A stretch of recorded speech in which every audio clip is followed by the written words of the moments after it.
My name is Don Phillips.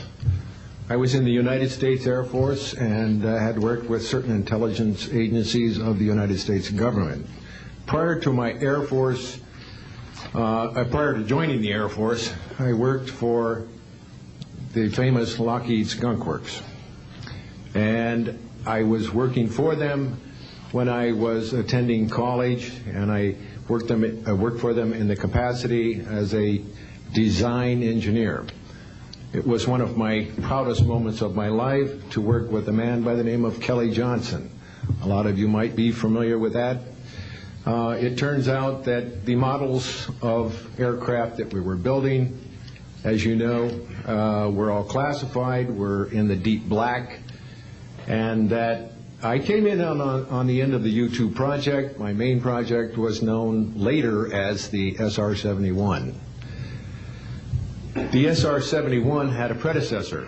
It had a special model built for the CIA, and that those models were one passenger, one pilot special aircraft in order to get from one place to another very, very quickly.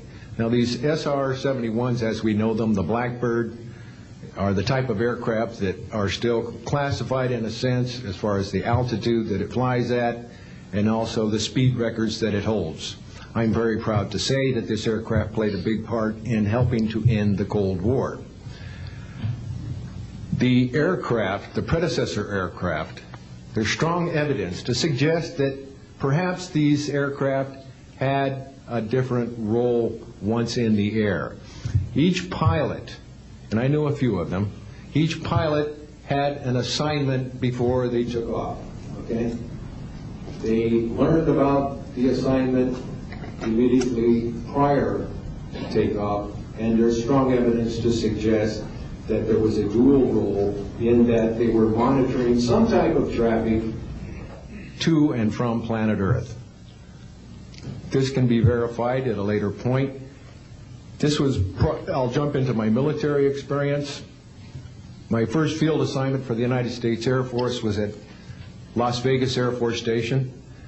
And that was my first experience with Las Vegas, and I couldn't understand why people were being so excited about going to a place such as this, but I soon found out about a year later. Nellis Air Force Base is located there. Nellis is a major training center for different types of special aircraft and fighter aircraft, one of the premier training sites for pilots all around the world. However, when I learned that my assignment was at a radar site 50 miles out of town, up near Mount Charleston, I had no idea where I'd be, so finally in the daylight I was able to find the location and reported in 1965 for duty. In 1966,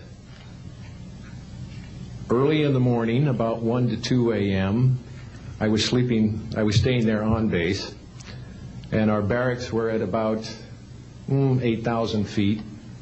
I heard a lot of commotion. You know, at that altitude, sound carries tremendously. And I thought, well, it's early in the morning, it's summertime, and it's very warm, and maybe I should get up and take a look. I didn't really want to, but I got up and took a look, walked up to the main road up near my office, which was the commander's office. I was on the commander's staff, Lieutenant Colonel Charles Evans. And I was saying, who's making all this noise? Who's making all this noise at this time of the morning?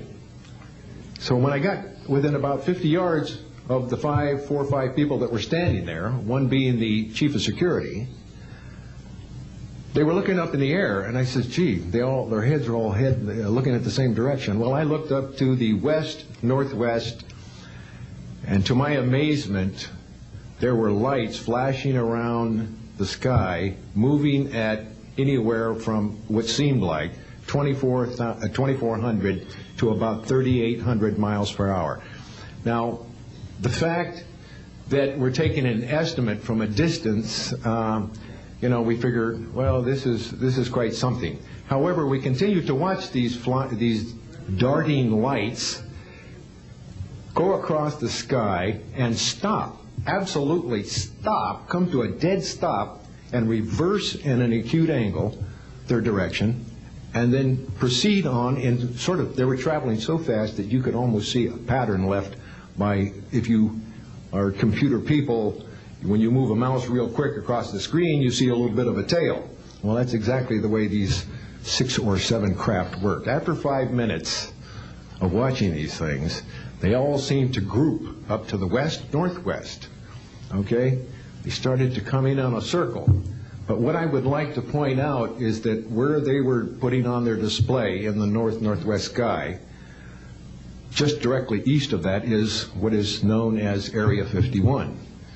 Area 51 is a AEC name, okay? Atomic Energy Commission. That was the old name for Atomic Energy Commission.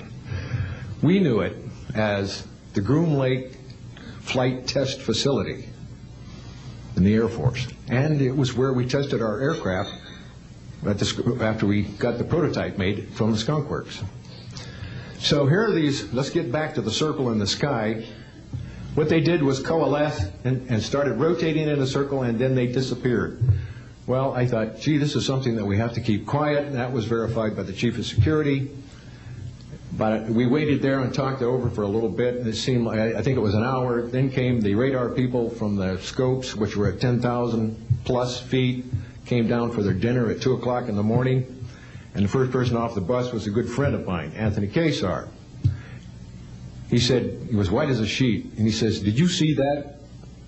Yeah, we all said, yeah, it was a nice display. What a show. He says, we documented them on radar. And he says, we didn't give them clearance. We just, the standing order was let them fly through the radar beam. He says, we documented 6 to 7 UFOs. Now, we don't know who was guiding those, but they were certainly intelligent. And we don't know where they landed because they coalesced and disappeared. So I will say at this point, to keep it short, that I will testify under oath as to what I say is true, and I will do so before Congress. Thank you.